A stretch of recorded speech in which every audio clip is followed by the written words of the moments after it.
네, 249페이지 4번 풀어보겠습니다. 옛말 사전에 기역과 니은에 대한 설명으로 적절한 것을 A에서 C에서 있는 대로 고르면 그랬네요. 자, 이게 듀오타, 듀오타. 자, 요것이 어떤 것은 형태는 똑같죠. 그런데 어떤 것은 형용사로 쓰이고 어떤 것은 동사로 쓰인다고 합니다. 근데 이게 그 중세국어의 외피를 껍데기를 쓰고 있지만 사실 되게 쉬운 문제예요. 자, 기역 A를 먼저 볼게요. 기역은 상태의 변화를, 니은은 상태를 나타내고 있다. 형용사의 정의가 뭡니까? 뭘 형용사라 그래요? 어떤 단어, 어떤 성질이나 상태를 나타내는 말, 이걸 형용사라고 하잖아요. 그러면 이 상태에 해당하는 것은 기역, 니은이 아니라 기역이 되겠죠. 그리고 상태의 변화는 움직이는 거잖아요. 변화하는 움직임. 그래서 이건 동사에 해당하는 거예요. A는 기역과 니은이 바뀐 겁니다. 그러면 A가 들어가면 정답이 될 수가 없죠. 그러면 정답은 3개로 좁혀지네요. 자, 그 다음에요. 요 보세요. 기역과 니은은 형태와 성조가 동일하다. 형태는 듀오타로 똑같죠. 글자 모양이 똑같다는 뜻입니다. 근데 성조는 어떻게 확인할 수 있느냐? 이 성조라는 것은 글자가 예를 들어 듀오타라고 이렇게 적혀 있으면 요 옆에 왼쪽에 점을 2개 찍을 수도 있고 점을 하나 찍을 수도 있고 점을 아예 안 찍을 수도 있어요. 이 점의 개수에 따라서 말의 높낮이가 달라지는 거예요. 완전히 높은 소리, 완전히 낮은 소리, 혹은 낮았다가 높아지는 소리. 이런 식으로 성조를 표현했습니다. 근데 옆에 지금 점이 똑같이 2개씩 찍혀 있죠. 그럼 성조와 형태가 동일하다. 맞는 말이네요. 그 다음에 서로 다른 품사로 분류되고 있다. 하나는 형용사, 하나는 동사잖아요. 서로 다른 품사로 분류되는 거 맞네요. 그러면 B가 맞으니까 C는 답이 될 수가 없네요. 그 다음 C 보세요. 기역과 니은의 활용형이라는 것은 듀타라는 이 원형 말고 다 대신에 다른 어미가 붙은 상태를 얘기하는 겁니다. 그러면 요거 읽어보세요. 날도 듀코 이랬네요.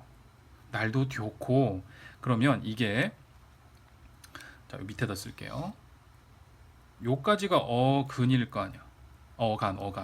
어간에다가 자, 고라는 어미가 붙었어요.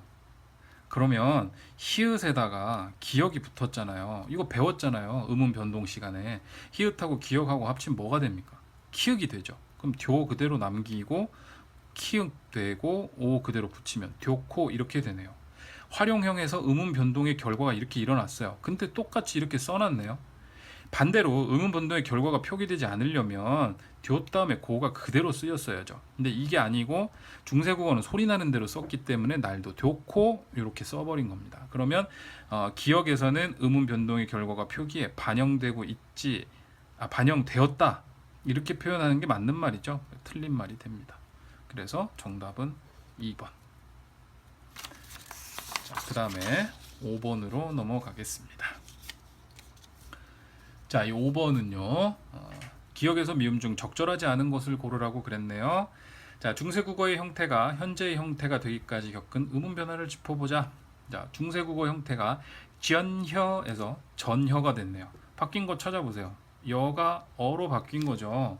그럼 이건 이중모음이 단모음이 되었네요. 그럼 이런 걸 뭐라고 하나? 단모음이 아닌 게 단모음이 된 현상, 단모음화라고 얘기할 수 있습니다. 자, 그 다음에요. 맞네요. 맞는 얘기. 그 다음 마잠 이렇게 읽었기도 하고요. 근데 이게 정확한 발음은 아니죠. 마잠인지 마즘인지 뭐 이렇게 정확하게 발견할 수는 없지만 이게 요렇게 바뀐 건 확실해요. 근데 여기도 아래아가 있고 여기도 아래아가 있죠. 근데 이음절에 있는 건 아로 바뀌었고 이음절에 있는 건 으로 바뀌었네요. 그래서 아래아가 첫째 음절과 둘째 음절에서 서로 다른 소리로 변했다. 맞는 얘기네요. 1음절에서는 아, 2음절에서는 으로 바뀌었습니다. 자, 그 다음에요. 기역에서 미음 중 적절하지 않은 것은인데, 자, 세 번째 거 보겠습니다. 더, 워, 이것이 더, 워가 되었네요. 자, 이 비읍 밑에 이응 붙은 이 친구 이름이 순경음 비읍이라 그랬죠. 울림소리와 울림소리 사이에서 약간 비읍이 느끼한 소리로 유성음으로 v 이렇게 발음하는 것으로 추정하고 있다 그랬잖아요. 자, 그런데 이게 없어졌어요. 나중에 문자 자체가 사용되지 않게끔 되었단 말이에요.